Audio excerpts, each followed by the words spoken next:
My dad drove out here for 45 years, and when I got old enough to drive, I went and got me a truck so I wouldn't have to go to work. Done made my first $3 million, but it was all in miles. Now baby girl and Grumpy say that I ain't nothing but a tapeworm. On my second tape, I talk about having a brand new Galaxy 66 still in the box. Went and found me a Swift driver, turned that box upside down, told him it was a 99, and he gave me $450 for it. Well, that same Swift driver come in the CB shop the other day. He said, you know, Ray, he said, I tried the same thing with a Galaxy 88, he said, but I turned it upside down and didn't do nothing. So Steve went ahead and sold him a Galaxy 33, and he went downstairs and hooked it up, and we heard him before he was leaving town. He said, how about it? Anybody got a copy on this brand new Galaxy EE? I guess they're not going to let Snyder drivers in the state of Pennsylvania anymore after the first of the year, because I guess they're causing too much of a traffic hazard when the Amish people go to pass them. I also heard that the animal control people got a lawsuit against Snyder for cruelty to animals. I guess their trucks don't even go fast enough to kill the bugs that are hitting the windshield. It's just breaking their arms and legs and leaving them laying on the side of the road. Then I also heard they was going to put bug shields on the back of all Snyder trailers because their trailers don't even go fast enough to get out of the bug's way. And you know how a Snyder driver cleans his windshield? He just comes to a complete stop and the bugs just fly off. I was at the Petro in Oklahoma City the other day, and this driver had a brand new truck. He got on the radio and he said, boy, I'll sure be glad when I get my new truck broke in. So when he went in the restaurant to eat, that's right, drivers, I broke in his truck.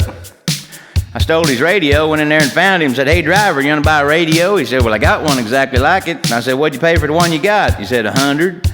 I said, well, hell, I'll sell you this one for $40. He said, okay, I'll take it. He said, I got to go to the ATM machine and get some money. And I said, well, hold on a second. And I said, here's your ATM card. I said, I put your PIN number on the back for you. I said, while you gone, you want me to catch up your logbook? And he said, yeah, go ahead. So when he left, I opened his logbook up and poured ketchup in it. Damn it, boy.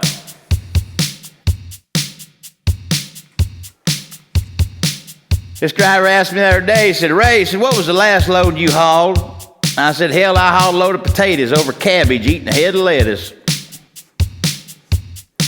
This gal the other day asked me if I was interested in buying Parking View. I said, lady, I've had Parking View for 22 years. She said, well, we've only been out a couple of years. And I said, well, I've been parking and viewing in these truck stops for 22 years. And you know why everybody went to IFTA, don't you? That's so the DOT can check and see if they got it or if they don't. I was in the truck stop the other day doing my laundry, and I was taking my clothes out of the washer and putting them in the dryer. And I took that lint tray out, and I cleaned that lint tray out, you know, real good, and had that handful of lint. I got my old dryer going, got my clothes going, you know. So I started heading towards the trash can with that handful of lint, and I started thinking, you know, when I was growing up, people used to give stuff up for lint. So I walked all the way around the truck stop talking to all the employees and all the drivers trying to see what they'd trade for it. Don't believe it, ain't nobody gives nothing up for lint. I still got it out there in my truck. Anybody interested in trading? You know, they say JB Hunt drivers laugh all the way to the bank. The only thing is, it takes them 5 days to get to the bank. This driver the other day asked me if I was making any money. I said, man, I'm so damn poor, I had to take my food stamps out of my penny loafers just to go to Walmart and put a gallon of water on layaway. I'm trying to figure out how to fax freight. But I'll still need a few trucks because it's going to take some trucks to move these big fax machines. You know what they call somebody that dresses an FBI agent?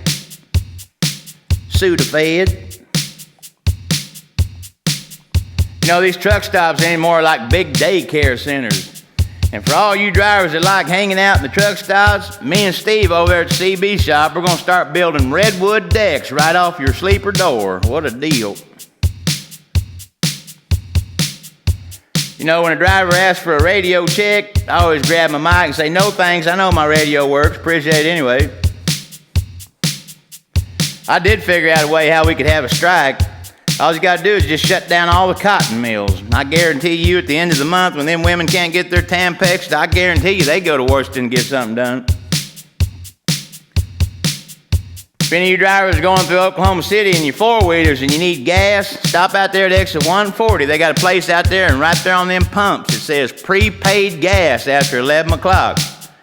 Now, I don't know who's paying for all that gas, but I appreciate it. You know how to get one of them blow-up dolls to go down on you, don't you? You just let the air out of it. You know, for some reason, Louisiana just don't like them overnight drivers. If you'll notice, right before you go into the rest area, it's got a sign that says, no overnight parking. You know, I got friends of mine that's got chicken lights on their bass boats, their riding lawnmowers, their golf carts, their go-karts. But wasted days and wasted nights really blew me away when they showed me they had chicken lights on their kitchen ice box at home. You know, they're doing some remodeling at one of these truck stops out there at exit 140, you know, west of Oak City. Well, I went into the restaurant the other day and I talked that restaurant manager into taking all the phones out of the booths and putting in CBs. But it only lasted for one day because you know how them drivers are. What booth you in, asshole? Why don't you meet me at the buffet? Pull that booth over. My banker called me the other day and he was trying to get me to invest some money into the money market, you know, or buy some CDs. And hell, by the time we got off the phone, I ended up selling him one of my own CDs. Have you ever seen them cab over fluorescent trucks out of Seguin, Texas down there? Well, I seen one of those getting on up there at the 140, getting ready to get on going westbound. And DOT had him on the shoulder of the road. And they had told him that he was going to have to tarp his tractor before he got out there on the interstate. I was at a McDonald's the other day in the truck parking lot there, and I seen this sign on the side of this truck next to me. It said, team operation. In case of accident, check sleeper. Well, about that time, these two drivers come walking out there to their truck. When they got up there to their truck, I said, hey, drivers, did y'all hear they got an accident about a mile down the road?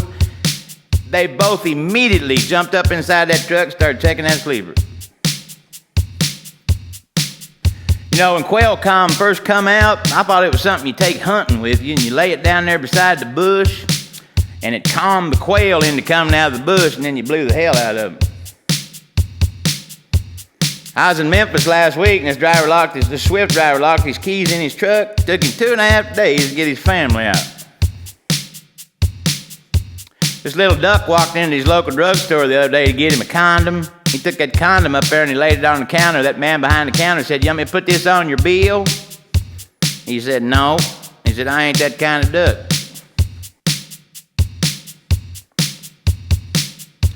Years ago, I came up with the idea to take a pecan, break a pecan in half, take the nut out of it, put a condom in it, and glue it back together, and you could call it pecandom.